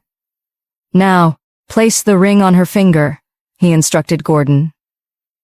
Gordon took the ring and gently slid it onto Nara's finger. Then Father Benedict nodded to Nara, who took Gordon's hand and did the same, sliding the ring onto his finger with a smile. "You have both exchanged vows and rings before the altar," Father Benedict said solemnly. "This is a sacred oath that should never be broken. By the power vested in me, I now pronounce you husband and wife. You may now kiss the bride." Gordon grinned, lifting the scarf from Nara's face. Slowly, he leaned in and kissed her softly. Nara closed her eyes, returning the kiss, a feeling of warmth and happiness washing over her. Father Benedict waited until they parted, then smiled at them. "You are now officially married. However, there's one more thing to do. You need to sign your name in the ledger for the marriage to be recorded and taken to the registrar." Nara looked at the priest, a bit puzzled. "Is that necessary?" she asked. "Oh, yes," Father Benedict nodded. "It's part of the whole procedure. Without it, your marriage wouldn't be legally recognized." Gordon and Nara exchanged glances, then nodded in agreement. Father Benedict handed them the ledger and a pen. One by one, they signed their names, cementing their union in writing. "Now that's all," Father Benedict said, closing the ledger. "I wish both of you a happy and blessed married life." "Thank you, Father," they said in unison. As they turned to leave, Father Benedict stood back, watching them with a thoughtful expression. On a normal night, he wouldn't have agreed to marry a couple so late, especially one dressed casually and reeking of alcohol. But something about them had touched him, something in their earnestness and eagerness. He could only hope their decision, made on the spur of the moment, would turn out to be the right one. With a soft smile, he returned the incense burner to its place on the altar and quietly whispered a prayer for the newlyweds as they walked out of the chapel, hand in hand. Present day. "Nara, please, I can explain," Gordon pleaded, his steps hesitant as he approached her. She stood still, clutching the file in her hands, her face streaked with tears. "You were planning on leaving without telling me. Oh my God, you're worse than a liar. You're actually wicked," she cried, her voice trembling with emotion. Gordon shook his head, desperate to deny her accusations. "If you could just let me explain. I don't want to hear anything, no more lies. Nara cut him off sharply, her voice resolute. With a sudden furious gesture, she threw the file at his chest, the papers scattering across the floor. She pushed past him without looking back, storming out of the room and slamming the door behind her with a deafening thud. Nara, wait! Gordon called after her, rushing to the door. But by the time he opened it, she had already shut herself in her room. Inside her room, she paced back and forth, her mind racing. Her heart pounded so hard it felt like it would burst out of her chest. She felt trapped, suffocated by the weight of what had just happened. Gordon had lied to her again, not just once, but twice. He was planning on leaving without telling her. How could she have trusted him? The world around her seemed to blur as she struggled to process it all. Her hands shook uncontrollably, anxiety gnawing at her. She could hear Gordon banging on the door, but his voice was distant, almost as if she were underwater. She pressed her hands to her head, trying to stop the thoughts that kept spiraling. She couldn't stay here, not in this house, not with him. The realization hit her hard. She needed to leave, now. Every corner of this place reminded her of his betrayal, and the longer she stayed, the more suffocating it became. Immediately, she rushed to her wardrobe, grabbed a suitcase, and began stuffing her clothes into it, her hands shaking with every movement. Silent sobs racked her body, but she kept packing until the suitcase was filled. She zipped it up, wiped her tear-streaked face with the back of her hand, and grabbed her handbag from the floor where she had flung it in her anger. With her suitcase in one hand and the handbag in the other, she headed straight for the door. Gordon was still banging on it, his desperate knocks echoing through the room. She yanked it open and stood before him, her eyes blazing with anger and red from crying. Nara, please, it's not what you think. Let me explain, Gordon begged, his voice cracking with desperation. Nara's gaze bore into him, her fury burning hot. Move! She shouted, her voice filled with rage. He stood frozen, shaking his head. His eyes dropped to the suitcase in her hand, realization dawning on him. Where are you going? He asked, concern etched in every line of his face. Nara let out a deep, frustrated sigh. Anywhere but here, as far away from you as possible. I'm so angry right now, Gordon, and I don't want to do something I'll regret, so move! Her voice rose as she repeated the command. You can't leave, he stammered, blocking her path. Stop me if you can, Nara snapped. Without waiting for another word, she pushed past him, suitcase in tow, moving quickly down the hallway. Nara, please! You can't leave! Gordon shouted, running after her, his voice laced with desperation. He reached out, but she ignored him, her resolve unshakable. Her footsteps were hurried, each step filled with determination as she made her way toward the stairs.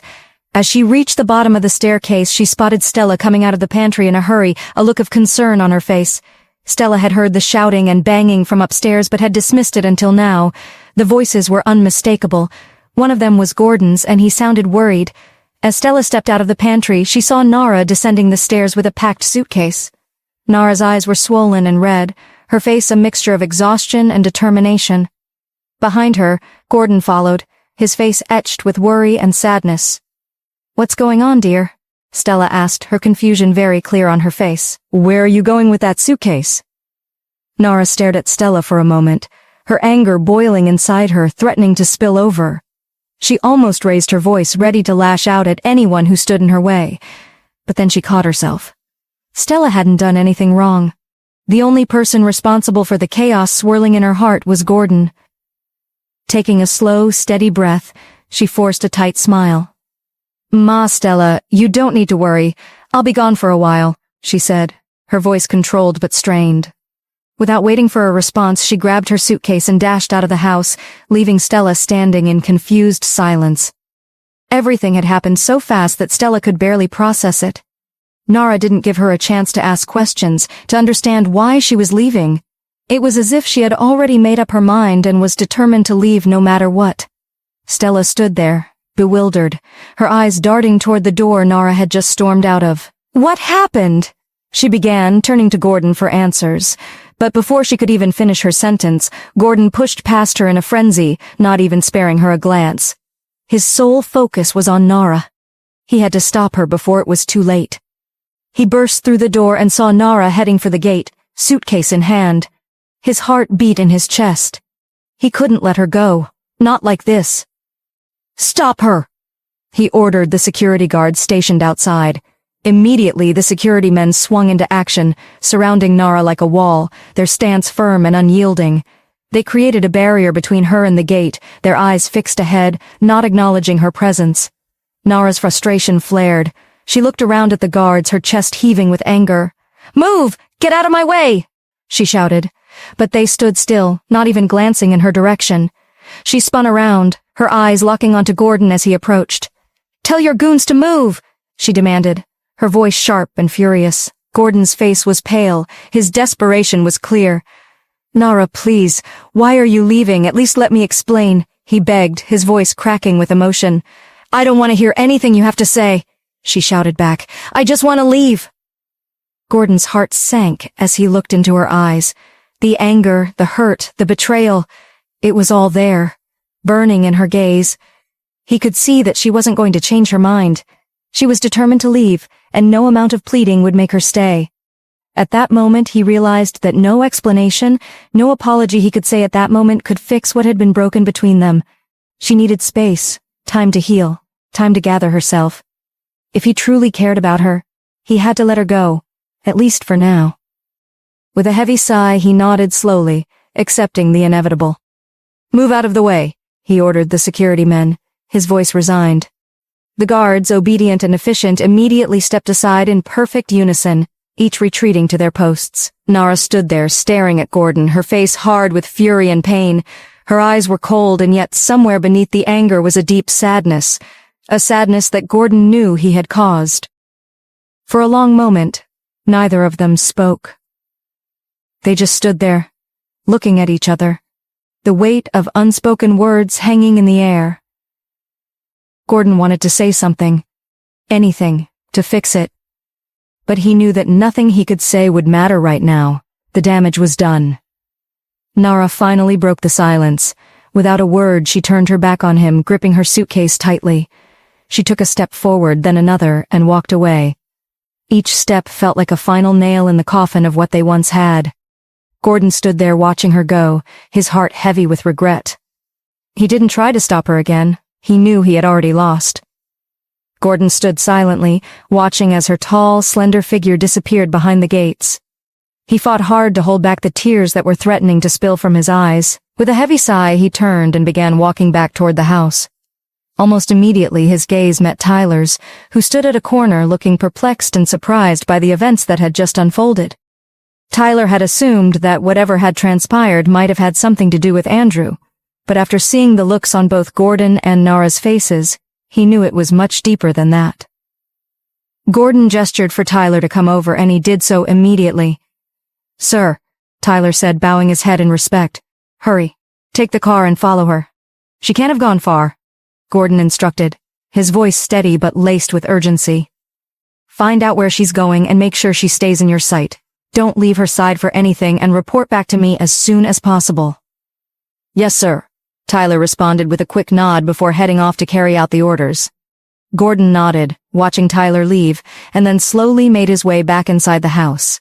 His face was heavy with worry, his expression sullen. As soon as he stepped through the door, he saw Stella pacing up and down the hallway, her face etched with concern.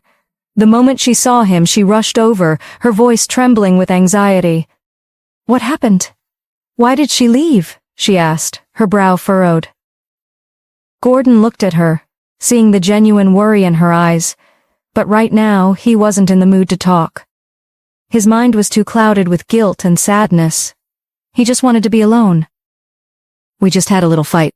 She'll be back," he said softly, not meeting her gaze, and began walking past her toward the stairs. Stella recognized the signs. She knew Gordon well, better than anyone else, and she could tell when he needed space. His tone, his body language, it all screamed that he wanted to be left alone. She nodded quietly to herself, deciding to give him some time. Perhaps later, when he was calmer, she could check on him again. She watched as he climbed the stairs and disappeared into the hallway.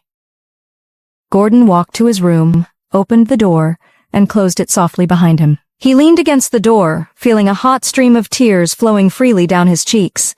Slowly, he slid down to the floor, his back still pressed against the door, and buried his face in his hands. The sobs came in quiet, heavy waves, each one pulling him deeper into his despair. Grabbing at his chest, he whispered to himself, "What have I done?"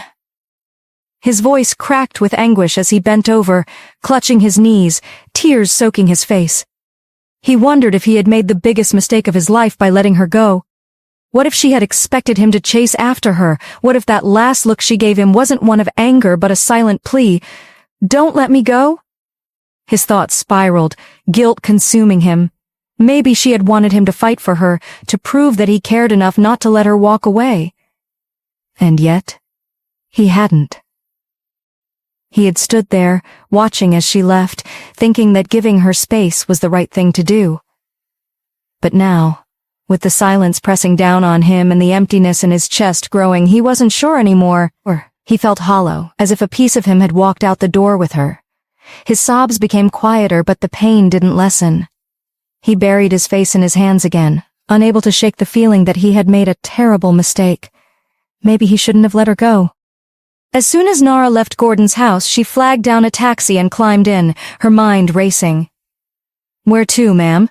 the driver asked, glancing at her through the rearview mirror. She barely registered his question, lost in her thoughts. "Ma'am?" he repeated, this time more insistently. Nara jolted at the sound of his voice, her mind snapping back to the present. What is it?" she replied, surprised.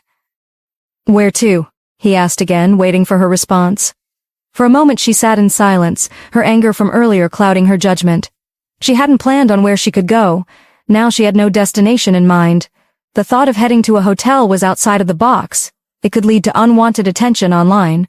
Then, as if a light bulb flickered on, she remembered her old house. "Walker's Street," she said, and the driver nodded, immediately accelerating.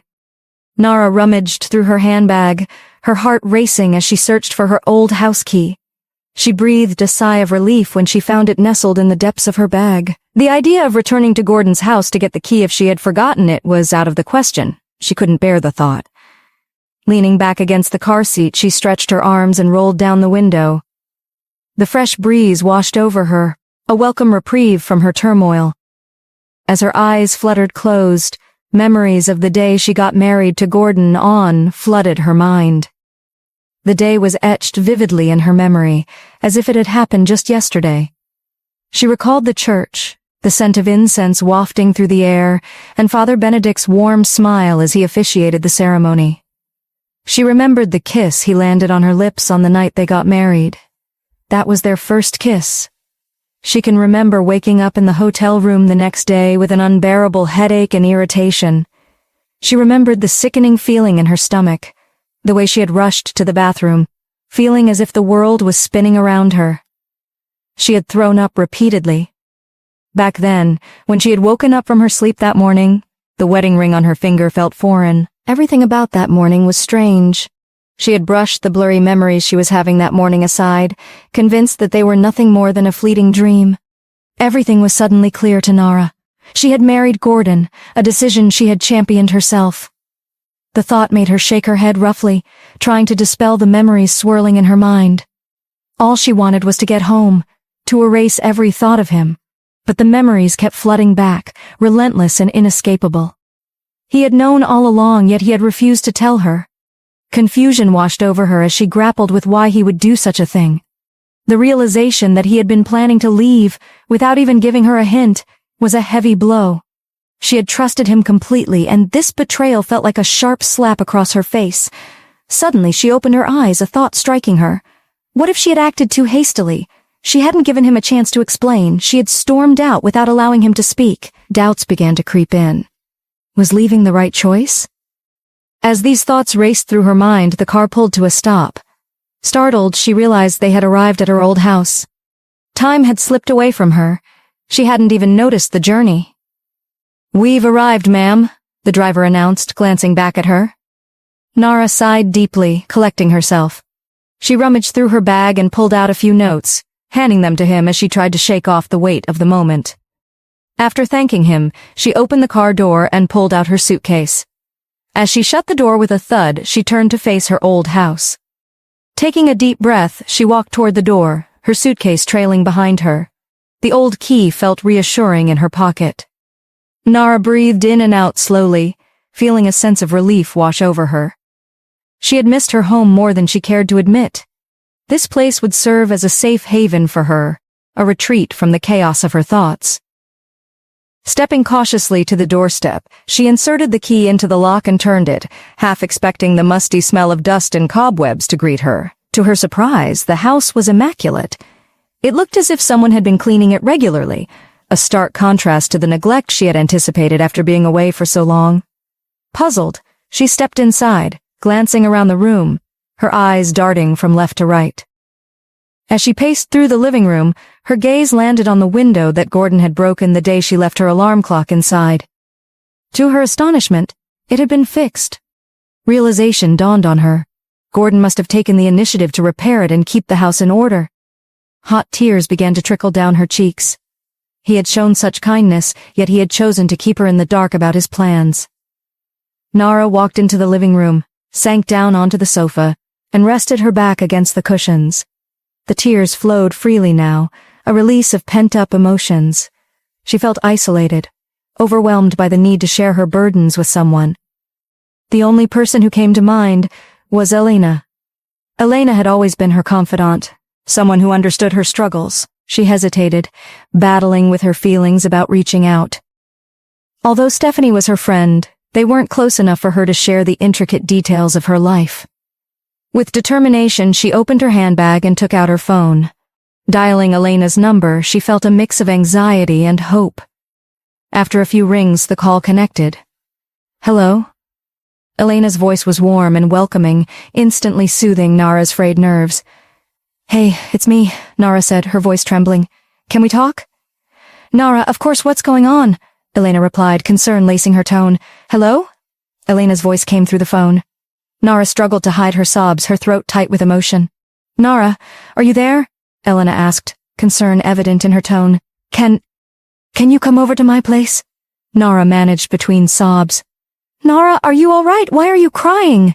Elena pressed, alarmed. "Just come over. I'll explain when you get here," Nara replied, her voice shaky, and then hung up. She shut her eyes, feeling her soft cries escalate into loud sobs. Meanwhile, Elena could hardly believe her ears. When she saw Nara's call, she thought it was a joke or maybe a dream.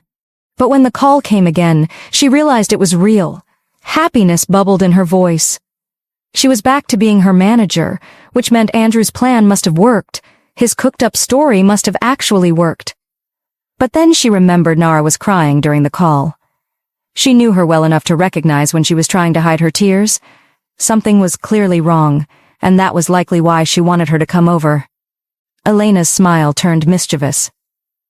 "It seems the stars are in my favor," she said to herself, excited at the thought of seeing Nara.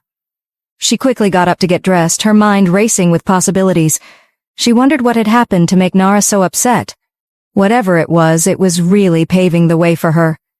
As she picked out her clothes, she felt a rush of anticipation. This was an opportunity to get her plans in order.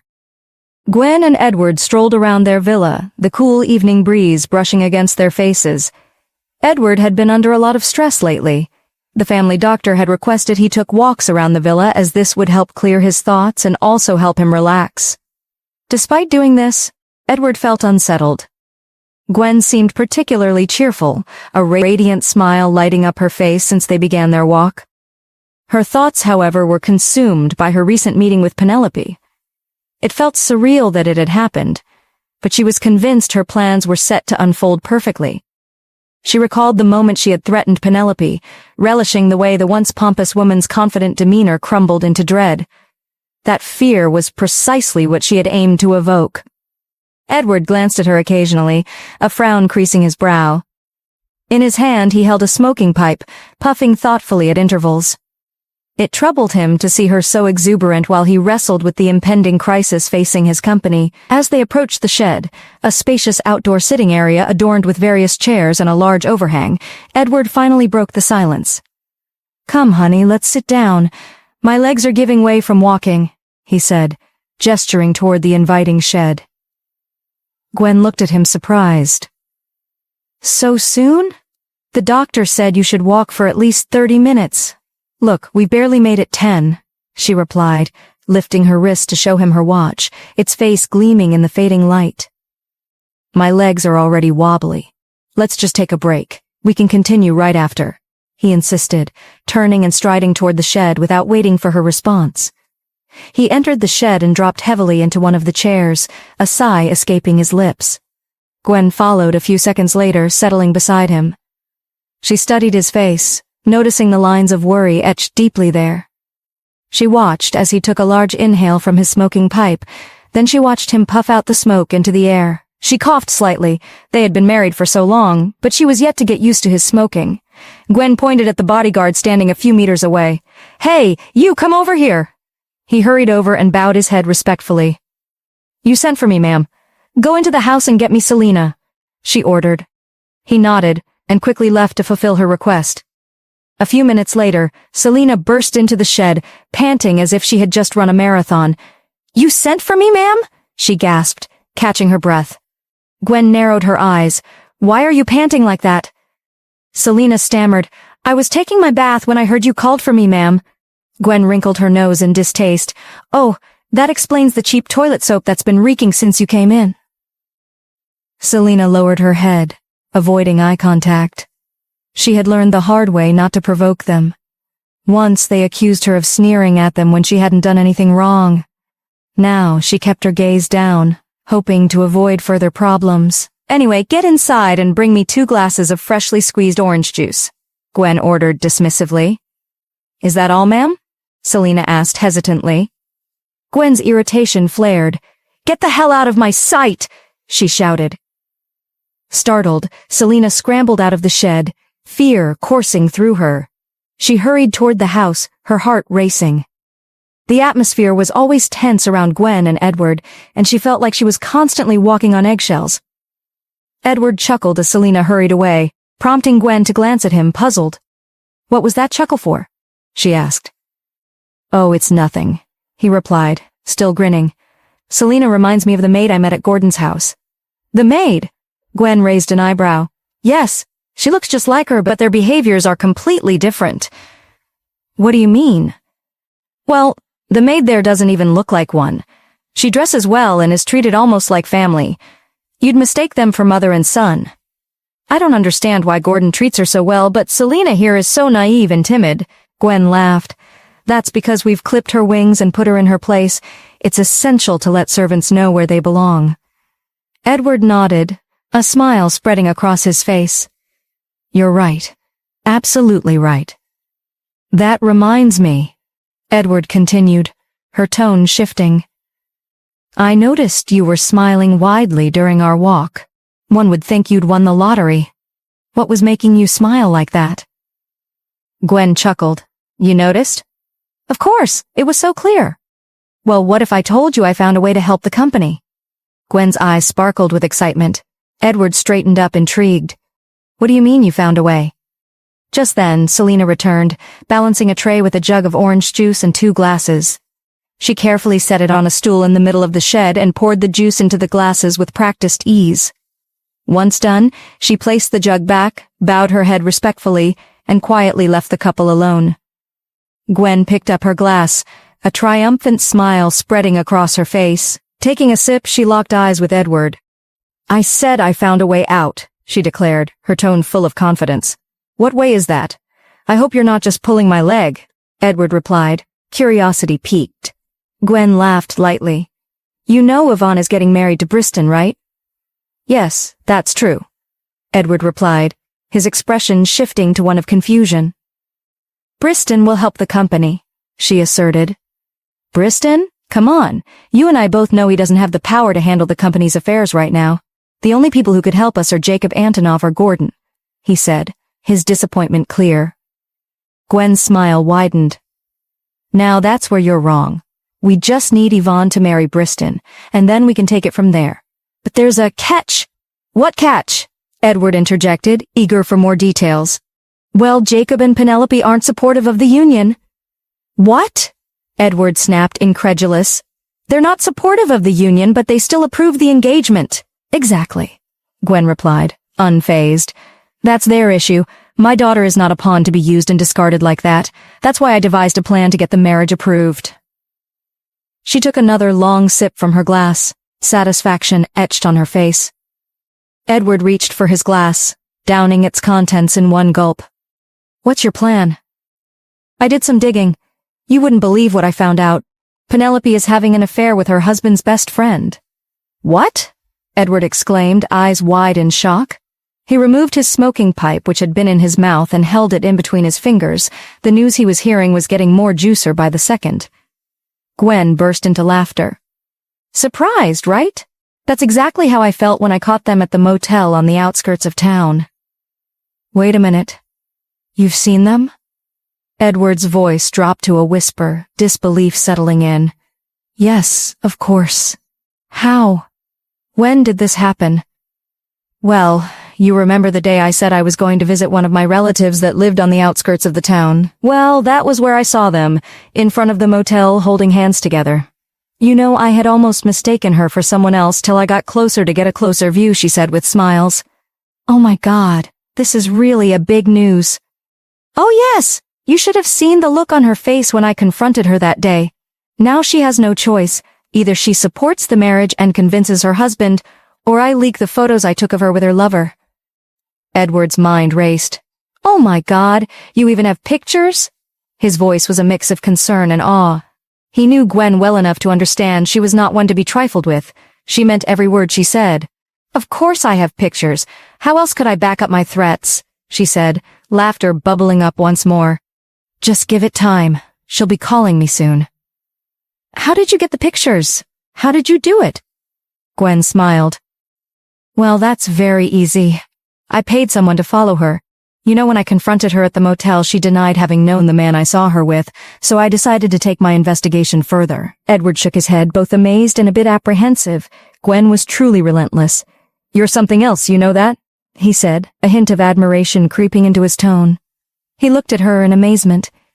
He would not lie. He loved the way she helped lighten his burdens.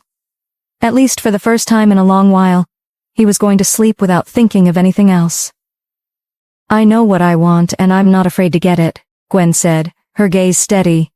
Yvonne deserves the best, and if that means applying a little pressure, so be it.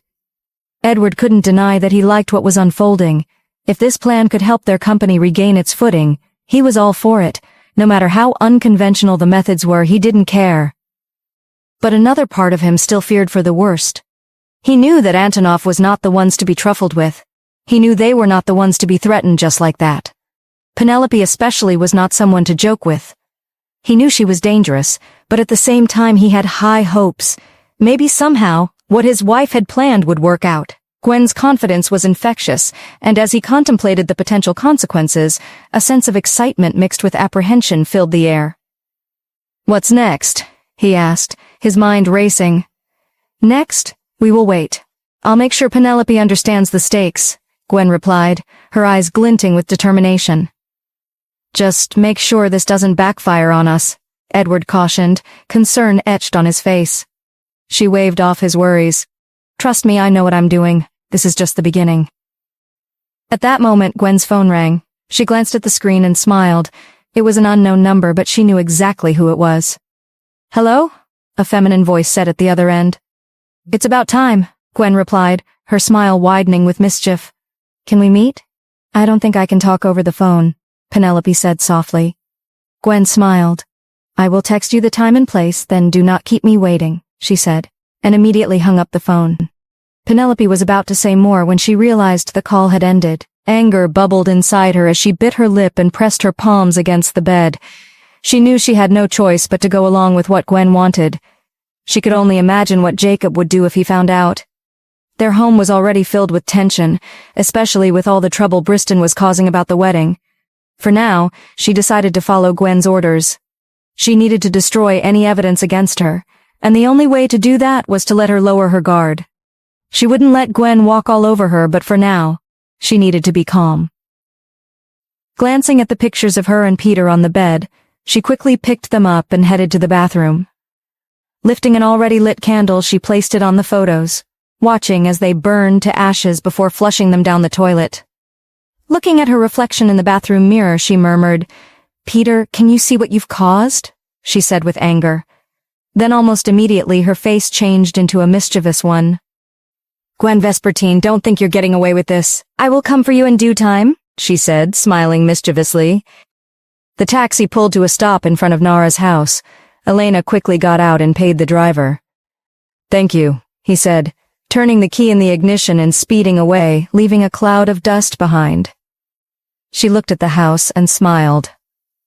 Wow, it's been a long time since I visited here, she said, her face lighting up with memories. She took a deep breath. She'd been pondering on why Nara had sent for her. If she had to die with Andrew, she needed to get her story straight and clean. She then walked to the front door and gently knocked. When there was no response, she knocked again, this time a bit harder. Inside, Nara sat on the couch.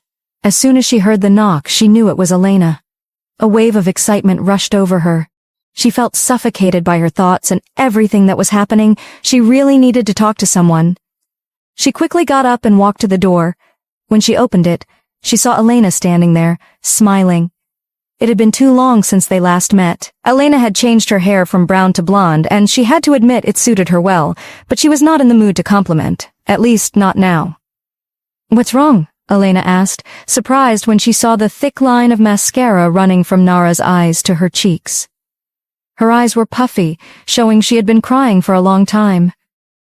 Ignoring the question, Nara opened the door slightly to let her in. As she stepped inside, Elena felt a knot of worry in her stomach. Nara's silence was heavy and unsettling. What happened, Nara? Why aren't you saying anything? Elena asked again, walking over and holding her hands. Nara managed a weak smile as she shut the door behind them. Let's sit down, she said softly, her voice barely above a whisper. She flickered another smile, but it didn't reach her eyes. It was clear she had lost the energy to feel happy. Nara led Elena into the living room, and they sat close together on the couch. But Elena was still puzzled and concerned about what was going on. Nara, please talk to me. What's happening? Why are you here? Where is Gordon? Why aren't you with him? Elena bombarded her with questions, desperate to understand. Nara fought back more tears, her voice trembling as she spoke. I think I made a huge mistake. I rushed things with Gordon. How? What do you mean? Elena asked, her gaze fixed on Nara. She felt a mixture of concern and frustration. Deep down, she wasn't interested in the details of Nara's relationship, but she knew she had to regain her trust. If it meant spending hours listening to her pain, she was willing to do that. You know, Gordon lied to me, Nara began, her voice shaky. He lied to you? Elena echoed, surprised. Yes. First of all, he was the reason I got into Dynasty. He never told me. I thought I got in because of my hard work. Elena struggled to hide her annoyance. Everyone knew that Gordon had helped Nara get into Dynasty. It was obvious. She was surprised that Nara still believed she had earned her spot on her own. But Nara, you did work hard, Elena said, trying to soothe her friend. Just because he helped you doesn't take away your effort. Nara shook her head. It's not just that. He kept it a secret. I felt like I was living a lie. If he didn't trust me enough to tell me, how can I trust him? He should have at least told me. Nara, that's obvious. That's what everyone is saying, you know. Everyone knows he had a hand in it. I am surprised you didn't know, she said softly, not wanting to come out as rude. She needed to select and kick her words tightly to avoid being sent out by her. Nara turned and looked at her. Everyone knew about it but me. Elena was almost taken aback. Is she that stupid to not have noticed? She asked herself. When I asked what his reasons were, he said he was trying to protect me. He said he didn't want me to feel less of myself. How does that make sense? You need to calm down, Elena said, trying to ease her temper. You know that's not all. Do you know he knew all along about how we got married and he kept it from me? He is even planning on leaving very soon. What? Yes, this is so true. I am still in shock and still unable to believe it. Hold on, Nara. Gordon found out how you both got married. Yes, and now I also remember. You remember 5 years ago when I went to Hawaii for the brand which I thought I was going to get. Then Yvonne came all the way and swooped it right in front of me. Elena kept quiet, tilting her head from left to right, trying to remember what Nara was talking about. Don't you remember? 5 years ago during summer. You were supposed to accompany me, but you had an urgency back home and you canceled." At that moment, Elena's eyes lit up in excitement. She had finally remembered what Nara was talking about. Oh, that Hawaii trip. Yes, I remember. Was it when both of you got married?" "Yes, I was drunk, and he was also drunk. Then we decided to do something crazy. We decided to get married." Elena looked at her in awe. She could not believe what she had just heard. This only happened in movies. She couldn't believe she was witnessing one at the moment. "Are you sure about what you were saying?" "Oh yes, I am sure. I woke up the next morning with a banging headache and I threw up continuously, with little and vague memory of what had happened that night, so I brushed it off as a dream." "Wow, this is serious. So how did you find out he knew about it?" Elena asked, concerned. Nara sighed. "I found a picture of the church where we got married in his drawer, along with his plane ticket." "Why would he do something like that? I thought he was different," Elena replied, confused. "That's the same question I've been asking myself. I don't understand why he would keep such important details from me," Nara said, frustration in her voice. "Did he say why?" Nara fell silent, unable to answer. How could she explain that she hadn't given him a chance to explain, even after he begged her to? "Nara?" Elena called softly, noticing her friend's quietness. "He didn't say because I didn't give him a chance," Nara finally admitted.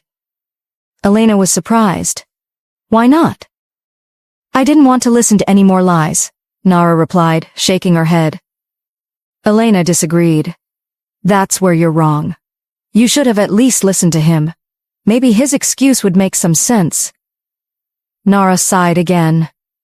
"What excuse? I didn't want to hear anything else." Elena took Nara's hands in hers. "You should have given him a chance. We both know he can't act that way. It's hard to believe he would hide something like that. Maybe there's a real reason for his actions, or maybe he just forgot about it." Nara looked down, contemplating Elena's words. "I don't know. I just feel so betrayed." "I understand, but you can't jump to conclusions without hearing him out first. You owe it to yourself and to him," Elena said, holding her hands softly. Nara sighed, feeling overwhelmed. "I feel so bad right now, Lena. I don't know what to do anymore. I feel like I should hate him, but at the same time I can't. Leaving the house felt like the wrong choice, but I couldn't bear staying there. I'm just so confused," she said, tears streaming down her cheeks, some salty drops finding their way to her lips. Elena glanced around the room and noticed Nara's suitcase in the corner.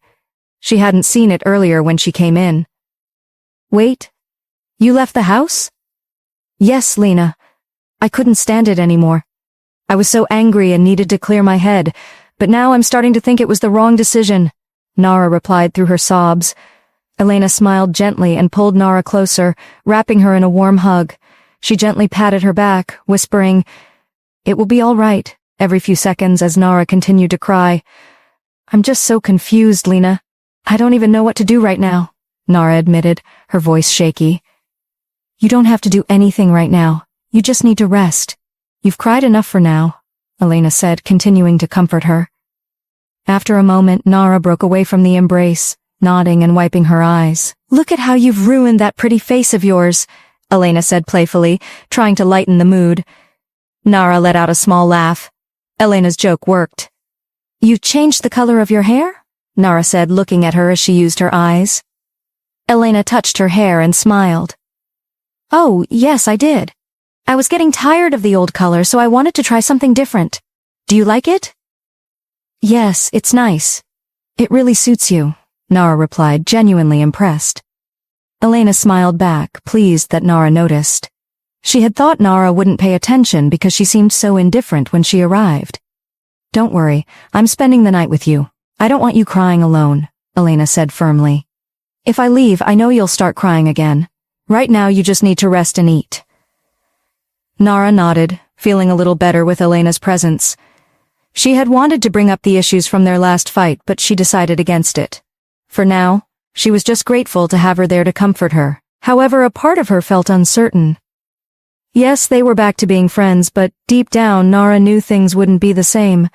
Trust was fragile, and she realized a lot of things were going to change between them. As they sat together, Elena suggested, "How about we order some food? You need to eat something to regain your strength." "I'm not really hungry, Lena," Nara replied. Elena pulled out her phone and began looking up nearby restaurants. "What do you feel like eating?" she asked, glancing at Nara. "I don't really have an appetite, Lena. You can just order something for yourself." "You know that won't be possible. Tell me quickly, what would you like to eat?" Elena asked again. "Maybe some pasta? It's comforting," Nara said finally, her voice softer now. "Pasta it is," Elena replied enthusiastically. "I'll order your favorite and we can watch a movie while we wait." Nara smiled faintly, appreciating the effort. "Thanks, Lena. You always know how to make things a little better." As Elena placed the order, Nara leaned back on the couch, still feeling the weight of her emotions but comforted by her friend's presence. She thought about Gordon and the mess of her feelings. She knew she needed to have a chat with him, at least to iron things out. She picked up her phone, her face fell sullenly, no text and no call from Gordon. She felt angry. Does that mean he didn't care about her at all? She asked herself. She tossed her phone aside and closed her eyes. Elena turned to Nara, noticing the expression on her face, but she chose to say nothing. She wondered why Nara hadn't mentioned Andrew again. Perhaps she was trying to forget about it. She too decided not to bring it up again. She liked the fact that they were close again, but this time she knew she had to be careful. Right now she didn't know what was on Nara's mind, the more reason why she had to be extra careful.